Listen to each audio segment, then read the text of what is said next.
Un volant, une raquette et un filet, vous êtes prêt pour jouer au badminton. Longtemps considéré comme un sport de plage, le badminton est rentré dans une autre dimension. C'est aujourd'hui le 6e sport le plus pratiqué au monde. En France, les effectifs ont doublé en 10 ans avec près de 200 000 licenciés.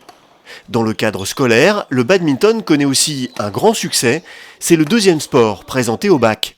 Le succès du badminton, c'est d'abord un sport qui est simple effectivement en termes de jeu. Il n'y a pas un équipement très important, il suffit d'avoir des chaussures, une raquette.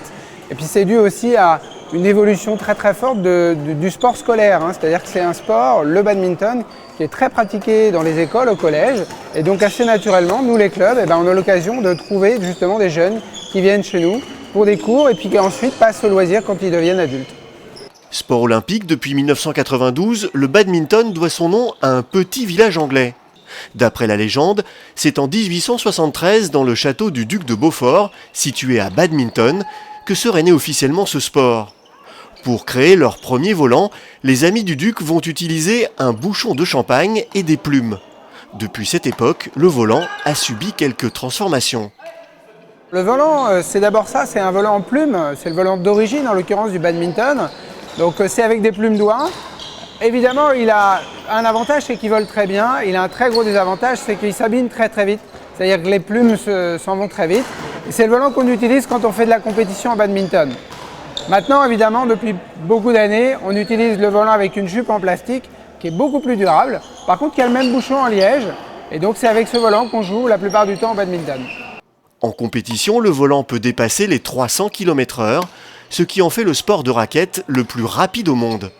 C'est très rapide, il faut quand même une grosse résistance effectivement pour pouvoir jouer, en tout cas après en compétition, mais au départ c'est très accessible, on prend rapidement plaisir, on progresse très rapidement.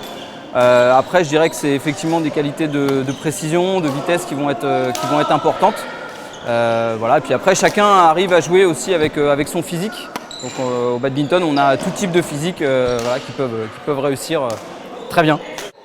Ici, au club des As du volant de Taverny, il y en a pour tous les goûts et pour tous les niveaux.